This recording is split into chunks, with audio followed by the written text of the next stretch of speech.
New affordable Middle Eastern fragrances, but are they anything worth it? Let's talk about it.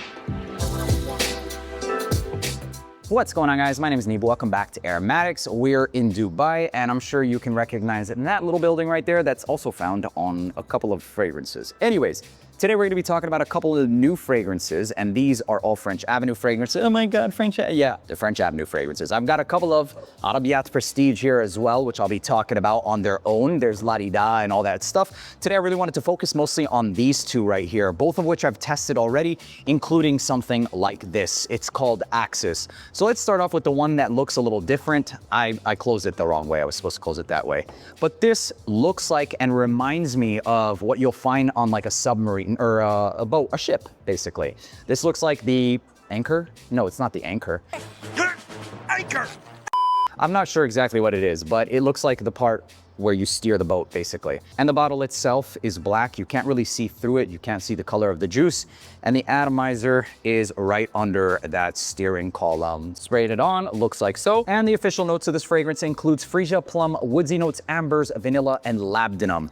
And what this kind of reminds me of, or gives me vibes of, is something that's slightly boozy, or I would probably say that that's coming from the combination of the plum and the amber, vanillic, and even hints spicy. I don't know if it's saffron or pink pepper, but it kind of reminds me of like aspects of Baby Cat with the addition of plum. It gives me like Born to Stand Out vibes. What is it called? It's called Drunk Saffron or Drunk Lovers, sorry, but a little bit more musky and woody than that. It's absolutely niche smelling, that's for sure. And it's not something that I can like just say, grab it, it's a safe blind buy, but rather it has very specific and distinctive qualities. Something a little bit leathery, but also creamy and vanillic. And then also that jammy style of plum and amber, giving it that boozy vibe. I think it's really good. I just think that it's going to be, I just feel like it's not gonna be something where like everybody's absolutely in love with it. It looks nice, the bottle design is also pretty damn nice, and the idea of the fragrance is really good.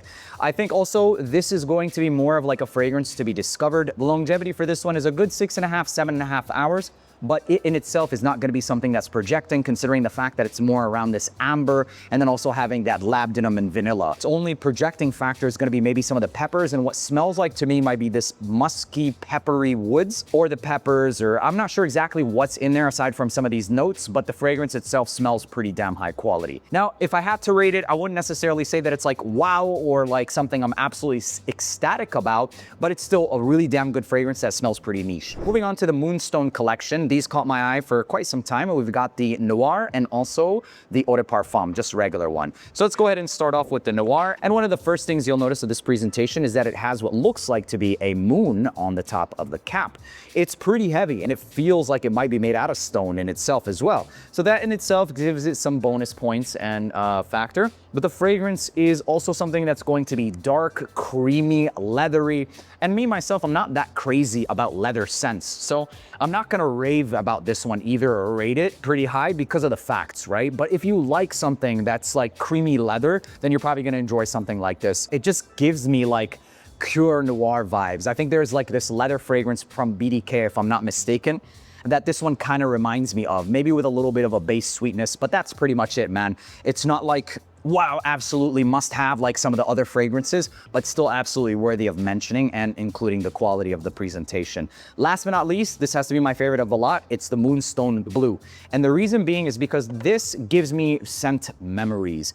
And the memories I have with this one is being back in college when I used to do some aromatherapy in my room while studying. And what this gives me is vibes of like cardamom meets lavender, and it's a very naturalistic smelling therapeutic lavender. The notes of this one includes a lot of other notes like white musk, vanilla, oak moss, honey, and this kind of smells like a more therapeutic version of like La Nuit de l'Homme, right? If you were to take La Nuit de l'Homme and really intensify all of its notes and aspects, you'd end up with something like this. Therapeutic because of the lavender, sexy because of the cardamom, and everything else about this fragrance just smells amazing. Personally, I think that this one is pretty damn high in terms of quality, concentration, and also rating. I wouldn't necessarily say that it's gonna be like better than La Nuit de l'Homme, but it's definitely a more naturalistic smelling approach than that fragrance. And coming from something that's of this price is pretty crazy. There's a plane right there. I don't know if you guys can hear it. But anyways, if I had to pick one that I would personally say you should definitely get your nose on, it would be this blue one. It's called Moonstone Bleu. It's not just another La Nuit de l'Homme, I promise you guys, Bleu Electrique or anything like that. And in fact, I think this might be inspired by Sartorial by Penhaligon's, and that in itself is an overdose of lavender and honey, along with those nuances of the cardamom, giving me those vibes that I was mentioning before. So there you have it, ladies and gentlemen. The 3 newest additions to the French Avenue collection is gonna be these 3. Let me know down in the comment section if you're a fan of leather fragrances. There's some, like for example, Tom Ford's Eau de Ombre leather. I freaking love that fragrance. But when it comes to creamy, just straight up leather, it's a little bit hard for me. My name is Lee. Thank you for tuning back in Aromatics, and I'll see you in the next one. Peace.